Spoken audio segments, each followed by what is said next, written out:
a fire in Herm Johnson's pit. It started when he was fueling, and it spread behind the wall.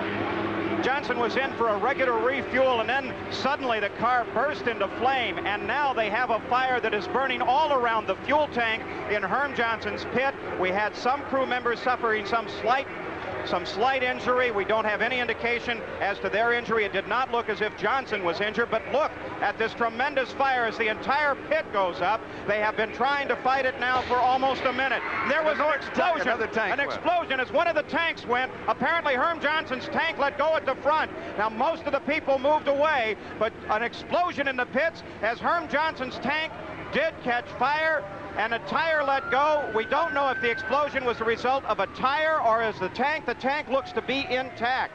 They have done everything they can to keep the fire from spreading. The scoring stand is what is actually showing the most fire, though you can't see an alcohol fire, and there is no telling where else there might be fire burning. That white smoke that you're seeing is the purple K powder that they use to fight the fire. And in reality, it smothers the fire, draws the oxygen out, and this is something that they've always been afraid of wherever championship cars run. Now they have closed the pits as a result of this fire. The pits are completely blocked. The cars will have to stay on the course.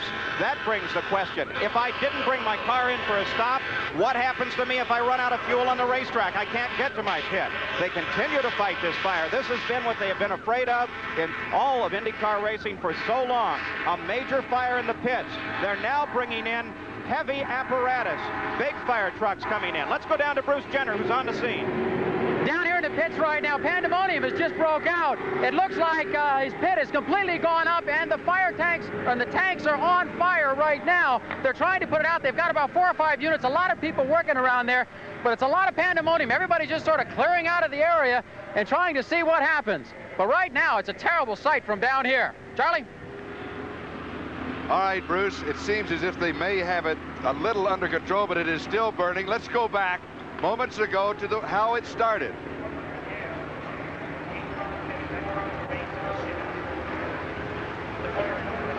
Now let's go down to Gary.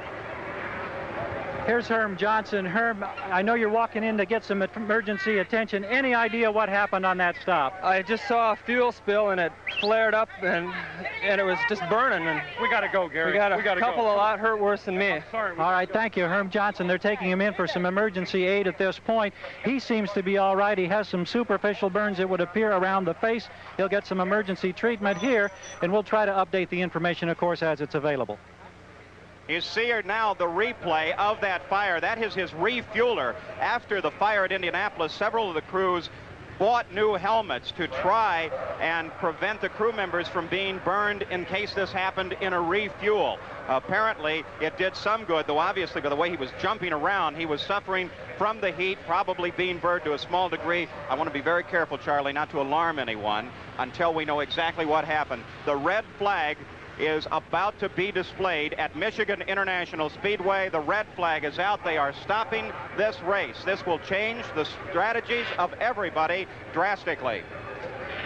So here's the situation. We have officially 29 laps complete of 250 laps at the Michigan 500. So we'll take a timeout, and we'll be back here to pick up the race, which is currently under the red flag. We'll be back in a moment. We're back at Michigan International Speedway, where we have had a tremendous fire in the pits. It started when Herm Johnson's car caught fire during refueling. It spread rapidly to the tank that refuels Herm Johnson's car, and then spread up and down the pit area. We had a loud report, a blast from the pits, that for a moment we thought was a tank going up. It turned out instead to be a tire exploding, was our latest report. But you can see the tank actually moved a bit as part of the hose caught fire and then exploded. Fortunately, there is a safety shutoff valve between the hose and the front of the tank, so the tank still has its integrity. But we have had injuries here. We have stopped the race. We have closed off the pit area, and they have several individuals who have been injured as a result of this. At least one was the refueler from Herm Johnson's machine. And in addition, the fire has spread up and down the pits as far as 4 or 5 pits away. Some of the crew members have caught fire and then have been put out, had the fire put out around them. Now let's go down to Bruce Jenner. Bruce? Charlie, Johnny Rutherford is with me, and Johnny, this is something you don't like to see in racing. No, you really don't. Of course, it's especially in the pits where there are so many people confined and gathered. It's makes it a little tough, and you wonder where it is. Immediately, my thoughts were to my pit and Betty and what might be going on there, but they were far enough away. Jim Hall, the owner, told me that they weren't in any danger. But it's really a shame, and I think it's time we really had an inquiry into do you think they should look in to see it? They can do something about this? Yes, definitely. Because I was down there at the pits, and it looked like when they were pulling the fueler off, a lot like what happened to Mears, the gas spread all over, and then they were in trouble, and it spread on the ground and spread everywhere, and it started going from one pit to the next. Yes, and that's a problem. We obviously have got to look at the way we refuel these cars and make them better. All right, how was it out there on the track? Well, it's a little slippery. We had a few spin-outs in the first few laps. Yes, I think the guys were caught unawares, and my car wasn't handling like it was even yesterday in practice, so we're working on it, and I think we'll be right when we restart. All right, well, everything seems to be the fire's out from right now from what we can see. They're still trying to cool down the gas tanks. Let's go back up to Charlie. All right, thank you, Bruce. The Michigan 500 has been stopped at this point in time due to the fire in the pits that started when Herm Johnson came into the pits, got loose from him, spread through 3 or 4 pits. They have now brought in a regular large fire truck which has laid out hoses all the way through. There you see the white and red fire apparatus. Both of them are pumpers capable of delivering thousands of gallons per minute of water. They have a number of lines now laid out to the pit area. The fire is out, but what they are doing now is trying to cool these fuel tanks. They picked up tremendous heat during that fire, which probably spread 30 or 40 feet in either direction of Herm's pit. And now they have to try and cool those tanks down. You can see them just pouring water over the fuel tanks. Then they'll have to clean up the pit area. There is fire extinguisher powder all over the place, as there is water, and then they will have to bring the field in and line them up. Here is the order that they will line them up in. Charlie? The standings officially through lap 29, Tom Sneva, Rutherford, Mosley, Bobby Unser, and then Mears. Now, we will be back to cover this story. We'll stay right on top of it, and, of course, the conclusion of the race. A week of hope in baseball. Let's go to Brian Gumbel in Dodge. Laps, the race has been stopped, red flag, due to a fire in the pits of Herm Johnson that then spread over 3 or 4 pits. Several crew members have been injured. We will have a report for you on that as soon as we get it. And this is what happened. This was about 5 or 7 minutes ago. And remember that this fuel, once it catches fire, you cannot see it. So it is very dangerous from that standpoint. You simply cannot see this fuel when it is burning. That's the thing that everybody worries about on an alcohol fire. It's not visible. It can be very dangerous because it's not. These crewmen run back and forth while they're on fire. Could possibly set fire to something else. All right, now let's go down to Gary Gerald. Gary? Obviously very hectic down here at the infield track hospital. At the track hospital, a tremendous amount of activity. Mike Knight has been checking on injuries. Mike, can you give us an update here in the early minutes? Yes, driver Herm Johnson has minor facial burns. He's being treated in the track hospital right now. One of his crew members, Greg Nelson, is being treated for 1st and 2nd degree burns of the feet. A member of the Penske pit crew has been in with a lacerated leg. He's been released. Steve Edwards, the director of safety, received some burns to his feet. He's being treated right now. There are a few more people who are going to be brought in, but they are all injuries of a minor nature, minor burns, and people who are going to receive some oxygen. Okay, Michael, thank you very much. We appreciate the cooperation on this, and we would update the fact that 3 support standby fire departments have responded after the call from the infield safety crew here. They were pouring 4,000 gallons a minute of water on the tanks in an effort to cool them. There was, we could see, a lot of devastation of pit equipment, but certainly this first report is very encouraging at this time. And Mike, as we're standing here, we're wondering, do you have any indication if this race will be restarted?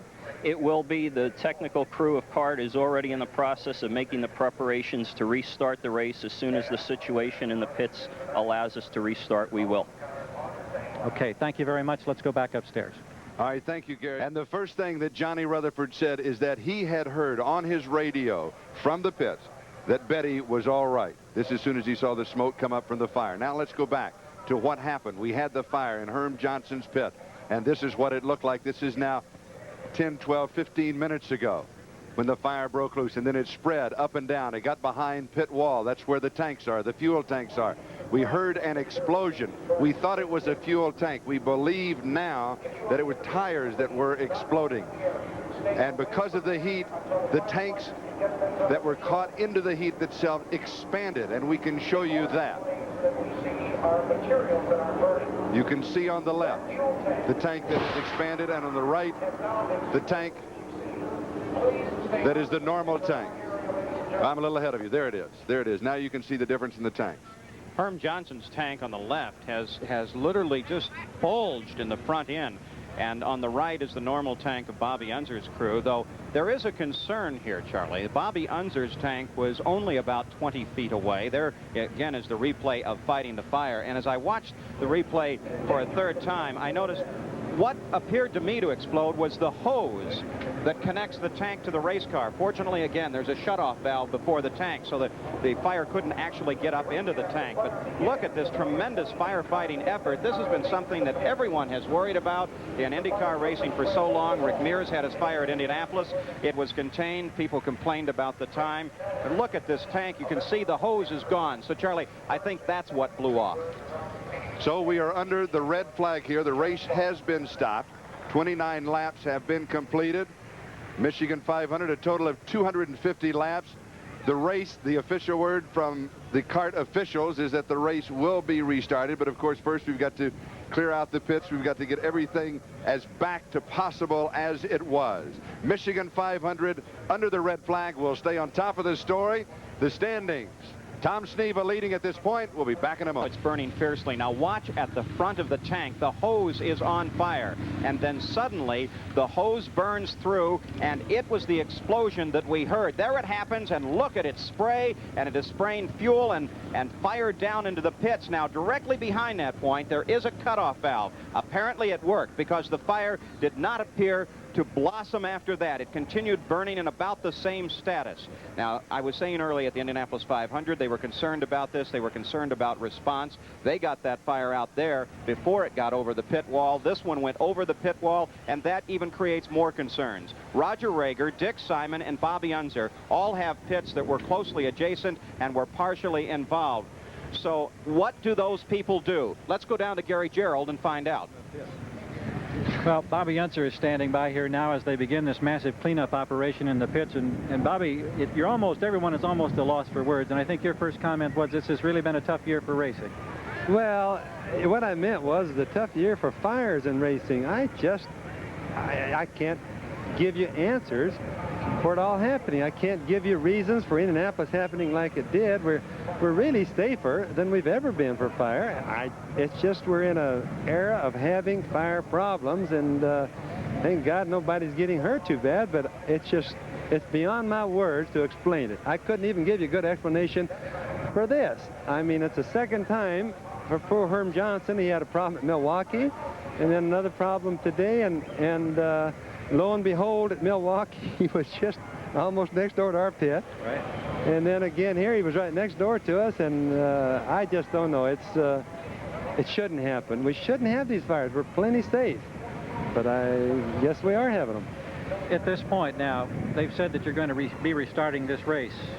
It's got to be awful tough, I think, to get your mind back to racing, which is going to be coming up here in the next who knows how many minutes. No problems there. The drivers that run this race are pros. That won't bother them. The things that bother is like my pit was right next to his, and I got a lot of things that are burned. Okay. And I'm going to be short some items. Right. But we'll borrow some and makeshift, and now it looks like we'll get by all right. But for a while, it looked like it was really desperate, like we were possibly even going to have to pull out of the race because lack of things to run with, like tires, like wheels. Appreciate your comments, Bobby. We'll let you get back to the crew. Right now, we're going to switch to Bruce Jenner. Gary, just a few minutes ago, this pit was ready to service a race car, and right now it's completely destroyed. And with me is John Menard. Now, John, you were on the right front tire when it went up. That's right. Do you know exactly what happened? Well, I just stopped the car. I looked up. They were fueling the car. I started back around to check the left front tire. I saw Greg pull the hose back out of the car that fills the car. The thing that automatically closes the fuel valve stuck, and the fuel started going all over. I knew it was going to happen, and I started for the water pail that's in the pit, and by the time I got to the water pail, it was burning already. I started back over the wall and threw it at the driver and at Greg, And by that time, the fire extinguisher started going off. And it was just... Do you know the conditions in any other pit crews? As far as I know, our crew chief, Dan Coda's got a slight burn on one hand. Greg, the fellow that was doing the fueling's feet are fairly badly burned. And our driver, Herm, has got facial burns. And one other fellow's got the hair burned off his hand, but not seriously. But nobody's seriously injured? Nobody's really seriously injured. Greg has the most serious injuries on his feet.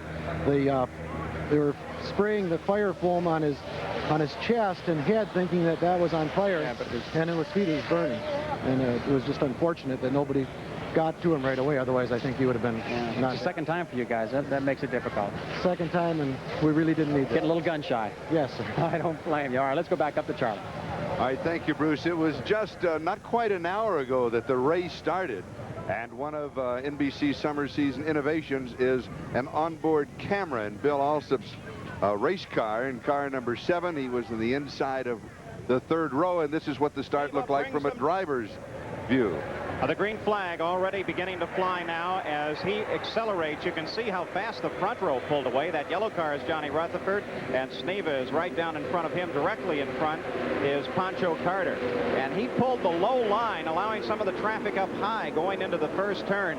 I'm absolutely amazed at these pictures. Remember, the camera is just about 4 inches off the ground, right down in the nose. Now here comes Mike Mosley by. Look what a tremendous job of driving he did. And look, too, how close they are. Mosley kicking up some dusties down so low. Alsop decides to drop in behind him. What kind of speeds were they doing early in the race here, Paul? Well, they were probably picking up to about 195 miles an hour at this point, because they're really coming up to full speed as they come across the line now. Tremendous little camera, just an incredible job. The total package weighs only 10.5 pounds. The camera itself is only 1.5 pounds. And Arnie Reef and Bob McKieran and our technical people, Fred Hamelfarb, Chuck Reisner, Tony Dia, Bob Decker, Phil DeFeo, have worked constantly for several weeks on just the pictures you're looking at, and they have done a fine job. Also qualified, to give you an idea, at 197 miles. Under the red flag here, we will be back, of course, to keep this story covered, and we will also be back for the start of the race when it's restarted. Today, one of the feature dates, the English problems in turn 2, as Johnny Rutherford told us earlier in an interview. It is simply slick there. And then Pancho Carter lost it spinning low when he saw Dixon out in front of him. Now this brought out the yellow flag. So under the yellow, then Herm Johnson, amongst others, headed for the pits.